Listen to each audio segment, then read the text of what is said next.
बोलो जयकारा बोल मेरे श्री गुरु महाराज की जय। श्री सद्गुरुदेव भगवान की जय।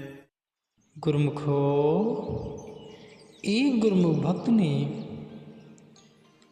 प्रश्न किया कि जिस सत्संग की इतनी महिमा है उसका थोड़ा सा रूप वर्णन कर दीजिए जिससे असलियत का पता लग जाए, क्योंकि आमतौर पर तो संसार में जहाँ कहीं भी सत्संग का सिलसिला दिख पड़ता है वह यही कुछ है कि एक आदमी ने पोथी पढ़ी और घर के काम काज से बचे खुचे 10 आदमी उसके सुनने के लिए एकत्रित हुए, बस सत्संग हो गया।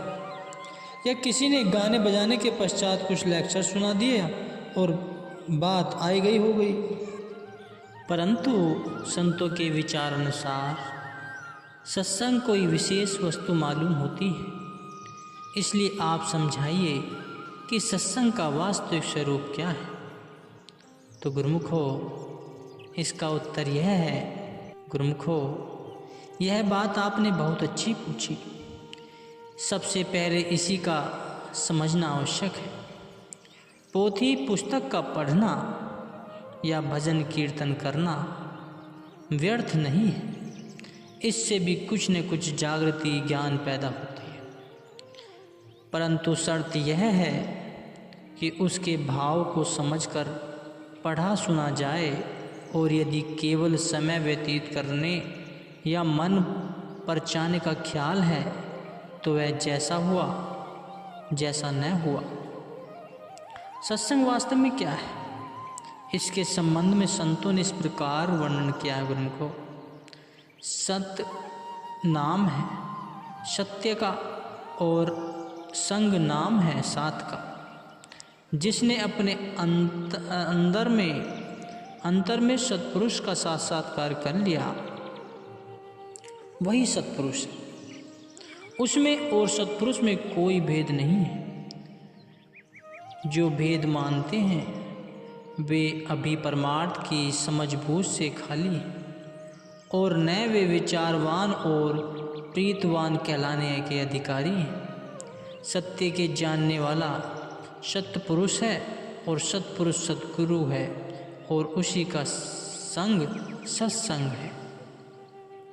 गुरुवाणी में वर्णन आया है, सती पुरखु जिनी जानिया, सतगुरु तिसका नाव, तिसके संगी सिखो उधरे, नानक हरि गुण गाओ।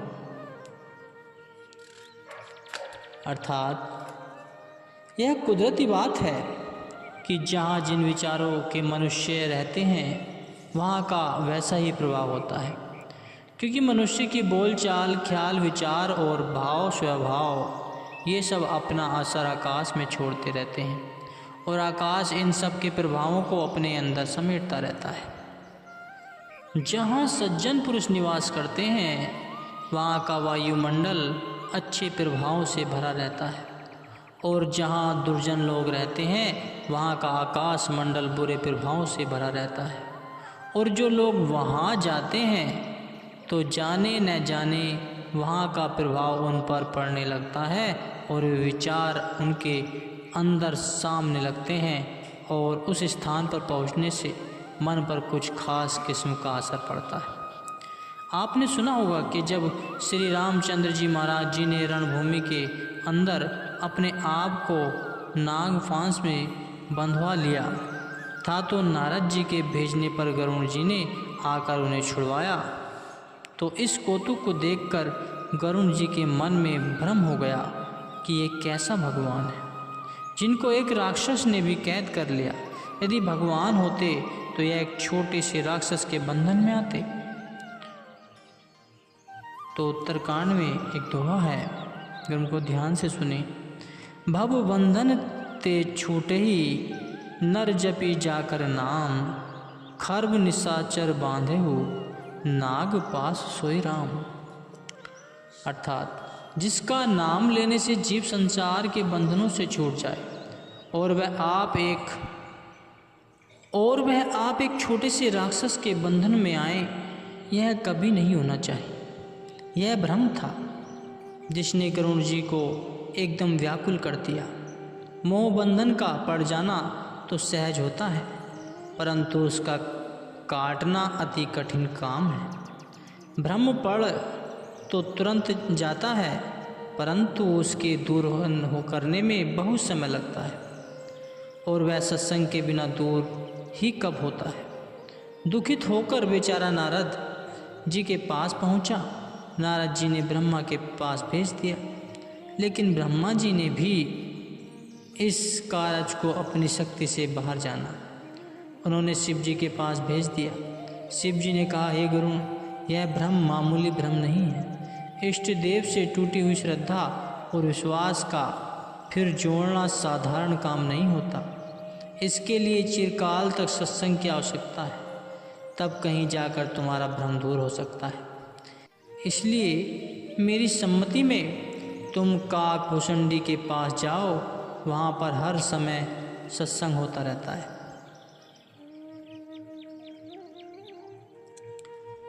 वहाँ पर जाने से यह भ्रम आप से आप निवृत्त हो जाएगा, फिर कहीं आने जाने की आवश्यकता नहीं रहेगी।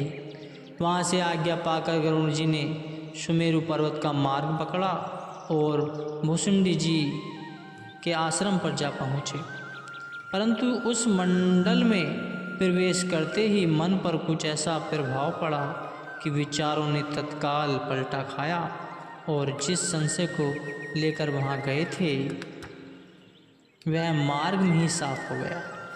लेकिन फिर भी उन्होंने कुछ काल वहाँ ठहर कर काकभूषुंडी जी के सत्संग से बहुत कुछ प्राप्त किया। बिन सत्संग न हरि कथा, तेहि बिन मोह न भाव।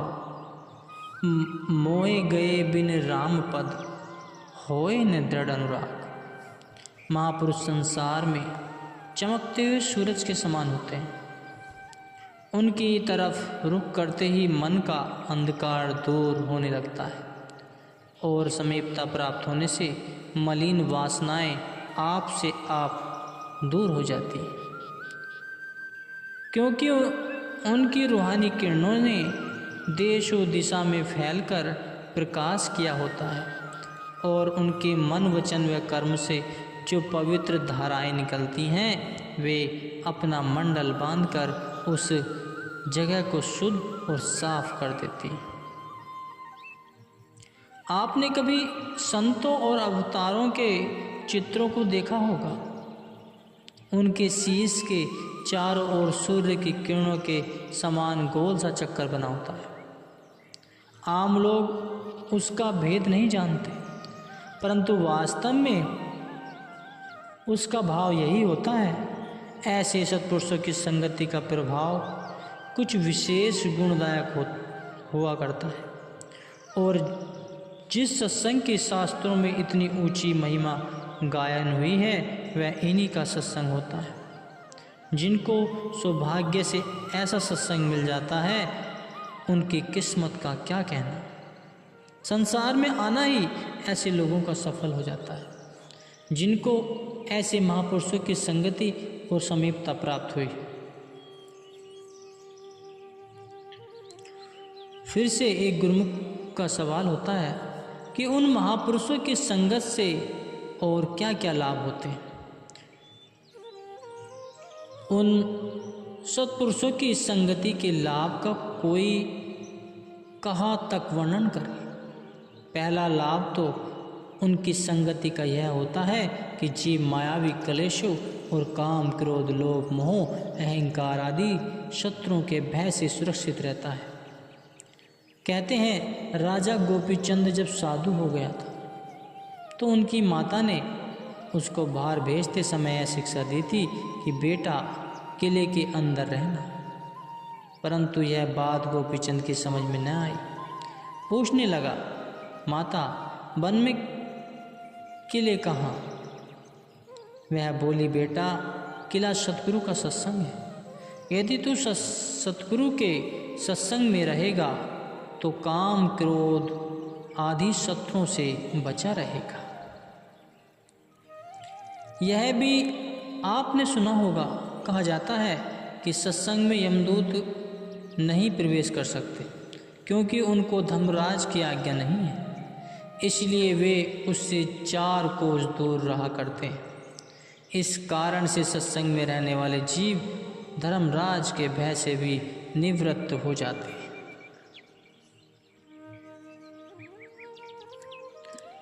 फिर एक प्रश्न हुआ, यह जो कुछ भी आपने कहा सब सत्य है, परंतु यहाँ एक बात और भी देखने में आती है कि प्राय मनुष्य चिरकाल तक सत्संग में ही रहते हैं, मगर उनकी अवस्था में कुछ भी परिवर्तन नहीं होता।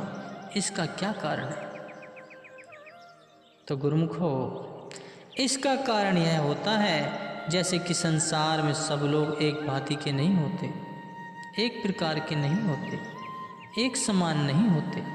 इसी प्रकार सत्संगी भी सब एक विचार के नहीं हुआ करते। सबके मन में शुद्ध परमार्थ की भावना नहीं होती। उनमें कई सकामी भी होते हैं, जिनको यदि धन पुत्रादि की नहीं तो कम से कम यह इच्छा तो अवश्य होती है कि लोग उन्हें अच्छा कहें और सत्संग में उनका आदर भाव हो। वह प्राय इसी ख्याल को लेकर सेवा भी करते हैं, और कई उनमें ऐसे होते हैं जिनको अपनी सेवा का अहंकार होता है, और कई किसी खास कामना को लेकर सत्संग में आते हैं। कुछ काल सत्संग में रहकर लेकर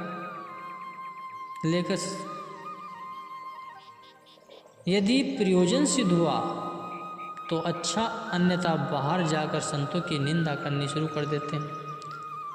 इसीलिए उनके बीच अंतर होना बहुत जरूरी। और दूसरे सत्संग में रहते हुए उसके लाभ से वंचित रहने का कारण यह भी होता है कि वे लोग संत सद्गुरु की महिमा और बड़ाई को नहीं जानते। किसी न किसी कारण द्वारा सत्संग में आ तो जाते हैं, परंतु उनमें यह संस्कार नहीं होता कि उनकी महिमा को समझ सके। इसलिए वे वहाँ रहते हुए भी प्राय लापरवाही से समय व्यतीत करते हैं। गुरु के वचन की कदर उनके मन में बहुत कम होती है। आपने देखा होगा कि कई लोग सत्संग में बैठे हुए भी परस्पर बातें करते रहते हैं। ऐसे पुरुषों की बुद्धि पर पर्दा होता है। बल्कि प्राय ऐसा भी देखा जाता है कि सत्संग में बैठे बैठे उनको नींद सताने लगती है और वह सो भी जाते हैं। इस कारण से ऐसे मनुष्य संत सद्गुरु के लाभ से वंचित रह जाते हैं। लाभ तब होता है कि जब महापुरुष वचन फरमाने लगें, उस वक्त मन की समस्त वृत्तियाँ एकाग्र होकर उनको सुनने में लगा दी जाए। यहाँ तक कि उन पवित्र वचनों को सुनते सुनते अपने शरीर तक का ख्याल भी भूल जाए, क्योंकि संसार में सत्पुरुषों का सत्संग प्राप्त होना अत्यंत ही दुर्लभ है। तो जिनको उसके वचनों की कदर भी नहीं है, वह चाहे लाख सत्संग में बैठे रहें, हालत बहुत कम बदलने में आई है। परंतु फिर भी महापुरुषों के सत्संग का बड़ा प्रताप बाहर की संगति से तो वे 1000 दर्जे उत्तम है, क्योंकि सत्संग में पड़े रहने से एक न एक दिन मन को चोट लगी जाती है और मनुष्य एक दिन असलियत को समझने का अधिकारी बन जाता है। गुरुमुखो।